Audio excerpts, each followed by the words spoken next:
ଆପଣଙ୍କ ପିଲାର ସର୍ବନିମ୍ନ କେତେ ବୟସ ହେଲେ ଆପଣ ପ୍ରଥମ ଶ୍ରେଣୀରେ ନାମ ଲେଖାଇ ପାରିବେ? ଏନେଇ ମଧ୍ୟ ଆସିଗଲା ଗଣଶିକ୍ଷା ବିଭାଗ ପକ୍ଷରୁ ଆଉ ଏକ ନୂଆ ସୂଚନା, ଯାହାକି କେହି 7 ବର୍ଷ କହୁଥିବା ବେଳେ ଆଉ କେହି ମଧ୍ୟ 6 ବର୍ଷ କହିଥାନ୍ତି।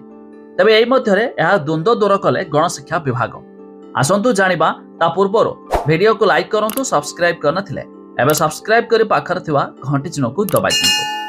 ଦେଖନ୍ତୁ, ଏଣିକି 6 ବର୍ଷର ପିଲା ପ୍ରଥମ ଶ୍ରେଣୀରେ ଲେଖାଇବେ ନାମ। ଶିକ୍ଷା ବିଭାଗର ସୂଚନା। ତେବେ ପ୍ରଥମ ଶ୍ରେଣୀ ନାମ ଲେଖା ନେଇ ବୟସ ଦ୍ୱନ୍ଦ୍ୱ ଦୂର କଲା ଶିକ୍ଷା ବିଭାଗ। ପ୍ରଥମ ଶ୍ରେଣୀ ନାମ ଲେଖା ପାଇଁ ପିଲାର ବୟସ 6 କିମ୍ବା ତଦୁର୍ଦ୍ଧ୍ୱ ହେବା ଜରୁରୀ। ତେବେ 2025-26 ଶିକ୍ଷାବର୍ଷରୁ ନିୟମ କାର୍ଯ୍ୟକାରୀ ନେଇ ନିର୍ଦ୍ଦେଶ ଦେଲା ବିଭାଗ। ତେବେ ଜାତୀୟ ଶିକ୍ଷାନୀତି 2020 ଆଧାରରେ ନିୟମ ଲାଗୁ ନିଷ୍ପତ୍ତି। ତେବେ 6 ବର୍ଷ ବୟସ ଗଣନା ନେଇ ମଧ୍ୟ ବିଭାଗ ପକ୍ଷରୁ ସ୍ପଷ୍ଟୀକରଣ। ତେବେ ମାର୍ଚ୍ଚ 31 ପରିବର୍ତ୍ତେ ସେପ୍ଟେମ୍ବର 1 ତାରିଖକୁ ବୟସ ସୀମା ଧରାଯିବ। ତେବେ 6 ବର୍ଷରୁ କମ୍ ହେଲେ ନାମ ଲେଖା ହୋଇପାରିବ ନାହିଁ।